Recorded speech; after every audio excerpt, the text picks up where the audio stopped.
Hello everybody, I'm Nick, and in this video I'm going to show you how you can get started with building APIs in .NET using the alternative to controllers and minimal APIs and my personal favorite called FastEndpoints. Now FastEndpoints is something I talked about a long time ago when minimal APIs first came out, but it's been 2 .NET releases, almost 3 at this point since then, and there's many things that have changed. The project is more alive than ever, many downloads and very widely used. And it's actually still what I use to build my own REST APIs. So in this video, I want to get you started with FastEndpoints and explain how they differ from controllers or minimal APIs and why, in my opinion, you should be using them. As always, this is an open source library. So if you like what you see, there's a link in the description down below. Give it a star on GitHub. It really helps the creator develop it even further. Now, what is FastEndpoints? Well, as you can see here, FastEndpoints is a developer-friendly alternative to minimal APIs and MVC or traditional controllers, and all it does is it nudges you towards the Reaper design pattern, which is the request endpoint response pattern, which is actually how I had structured my minimal APIs already before I moved into using FastEndpoints. The documentation for the tool is great. I highly recommend you check it out. If you have any further questions that I don't cover in this video, there's definitely going to be an answer in the documentation. Now, very quickly, I want to show you what I have here. I have a movies API that has everything but the endpoint functionality. So we have a movie service where I can go ahead and validate, create, update, get, and delete a movie. We have some validators, some validation failed objects, and then we have this program.cs that has all the registration except for the endpoints. And we don't have any controllers, we don't have any minimal APIs. And that's where FastEndpoint comes in. And by the way, the name is intentionally FastEndpoints because not only is it fast to create, but it's also very fast as in performant. FastEndpoints give you way better performance in the grand scheme of things than controllers, and they are on par with minimal APIs, but with the added benefit of allowing you to have some built-in structure to your APIs and not needing to have this map get, map post, and map put methods and having to wonder where to put them. So what I'm going to do is go in NuGet and add FastEndpoints. I'm going to add the latest version. So let's go ahead and add that.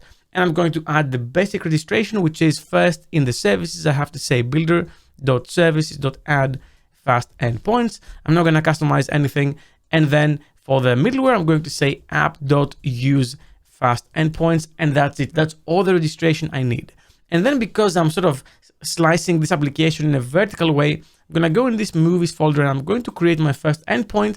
Let's say to return all the movies in the system. So what I'm going to do is I'm going to say get movies endpoint, and that's how I'm going to name my class. And each class that I will have will represent an endpoint, as opposed to a controller that can have all the endpoints in a single class. Here we have a single responsibility approach where one thing does one job.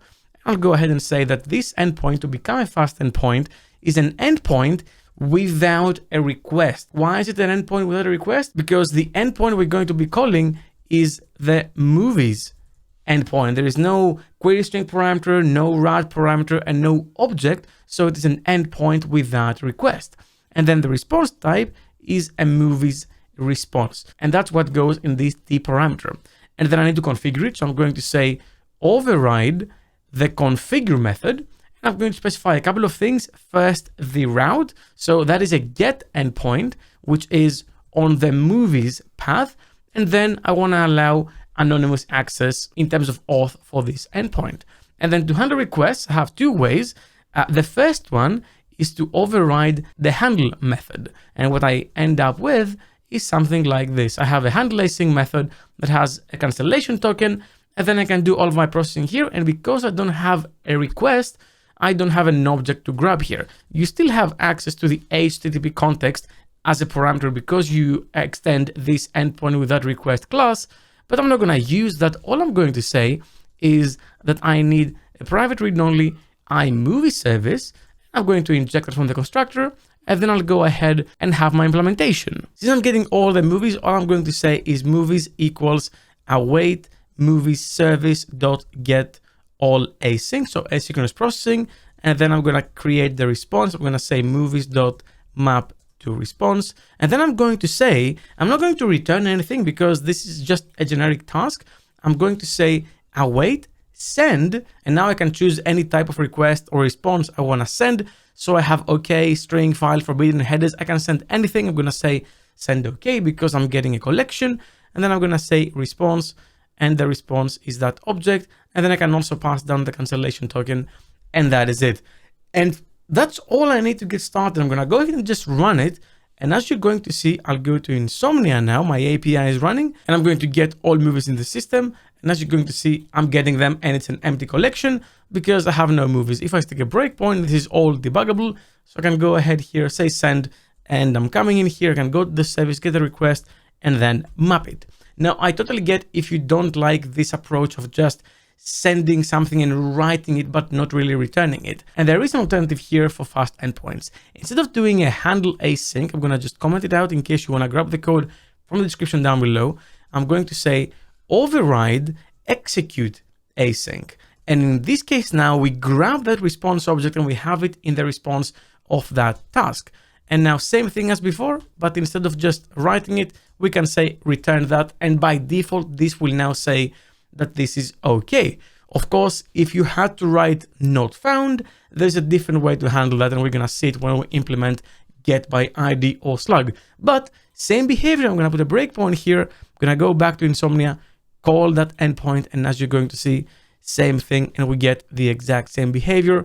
We have 200 and an empty collection. Now, before I move on, I'd like to let you know that after incredible demand, we just launched our very first Blazor course on Dome Train called Getting Started with Blazor. And it's an incredible 7-hour course introduction into Blazor by Jimmy Eggstrom. Now, Jimmy has been using Blazor from the very beginning, using it in production. He's written a book about it. He's an MVP about it. He has given international talks about it. So he's one of the best people in the world to teach Blazor. Blazor has undergone lots of change since it released, and it's widely used by Microsoft and other companies, including things like .NET Aspire. The dashboard is fully built in Blazor, so it's not going anywhere, but it has changed quite a bit since its launch. So if you have previous knowledge on it, it's probably outdated. This is the best, most up-to-date course to get started with Blazor, and in 7 hours you're going to learn lots of things. So this is not just an introductory course. You will be able to build Blazor applications after you take it. I'm going to put a link in the description, and the first 400 of you can use discount code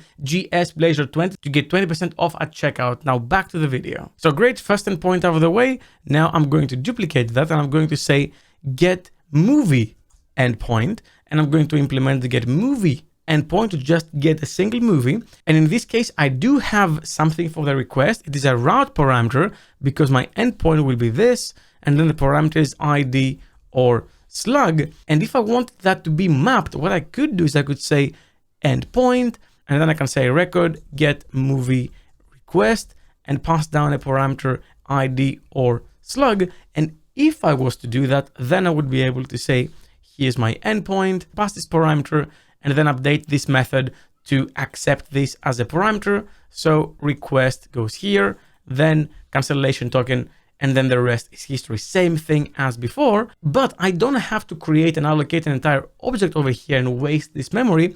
What I could do is just say endpoint without request. So same thing. And then down here, what I can say is get me, and just delete all that, get me the ID or slug from the route, so I can access the route parameter. I can say the route parameter is a string, and the name is ID or slug, and that will get it automatically from the route. Then all I have to do, and let me just turn this into a handle async, then all I have to do is check if this is null, and if it is, I'm gonna send a not found, a 404, because nothing will match an empty ID or an empty slug. Then I will try to pass it as a GUID, and if it is a GUID, I'm gonna get it by ID, otherwise by slug. And then in the end, if the result is null, I'm gonna return nothing. Otherwise, I'm gonna say send OK async and send the result and the cancellation token. And I will need to map that to response, a response object. Here we go, and I can just simply delete that.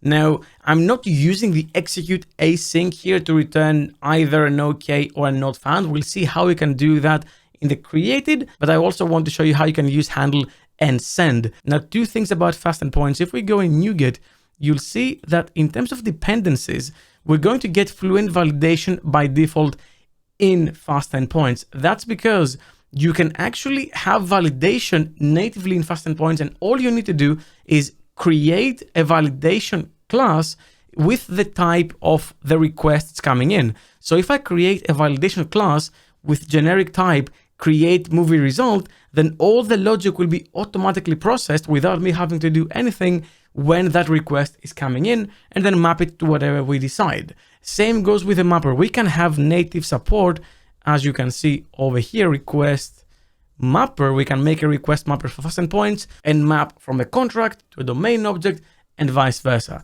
Very, very handy. There is documentation about it. I don't want to go too deep. This is more of an introduction, but I want to make you aware these two are handled natively, and it's a time saver because you don't have to add many packages and have to worry about how everything is wired. FastEndpoints will do it for you and will do it very, very efficiently. That's why it's so fast. Now, the last thing I want to create is the create movie endpoint, the movie that allows me to create that movie. And this will be a bit different. I will have an endpoint that accepts a create movie request. So we have our DTO, but the response will be of type results. And those results can be two things. It can either be a created with a movie response, or, so we have a bit of a discriminated union here, or a bad request. And that's about it. And now I can go and configure it. Same thing as before. Of course, in this case, it's a post. So post movies allow anonymous. We're going to have to inject that iMovie service. Here we go. And then use it. In this case, I'm going to use the execute async method so I can have that return type. So execute async and we return results of these two types. So the only types I can return is either created the movie or a bad request. First, I'm going to get a request and map it to my internal domain movie object. Then I'm going to send it to my service, and this service is returning, as you can see over here, a result object. So either movie succeeded or validation failed. This is domain level validation. It's not endpoint level validation. That's why it is here. And then I'm going to map that request by using the match method on the result object to say that if it is a good request, then map it to a created object. If it is a bad request, then map it to a bad request response based on the validation failed object. This is not the only way to do this. In fact, FastEndpoints has this add error method that allows you to add an error or a message or the validation failed object in your response. But in our case, we don't need it. So all we're going to say is return response. And then we can use a simple switch expression here to map it from one object to another. So created movie, return that, bad request, return that. Otherwise, it should be impossible. So I am going to say impossible. Ideally, don't do this. Handle it properly. I'm just showing you an example here. And we have our create endpoint. So what I can do now is I can go and just simply say, run my API. And then I will go over here. And the first thing I'm going to do is check on all the movies. I have nothing. Then I'm going to say, get a single movie by ID, doesn't exist, not found. Then create a movie. The movie I'm going to create is Nick the Greek, the classic comedy of 2020. And then send that. The movie has been created. It's all in memory. And then I'm going to get that ID, try to get that movie. And as you're going to see, it will all work fine. If I had a mistake here, then it's not going to work fine.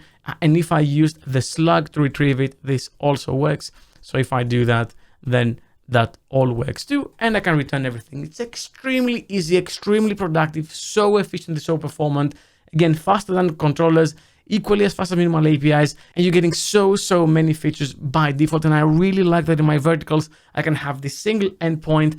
And that's about it. I don't have to worry about cognitive load and what else might be in this class. And I also don't have to worry about what else can be injected in this class that is not used by every single endpoint. Now, this is just scraping the surface. You have Swagger support, you have pre-processors, post-processors, pipelines.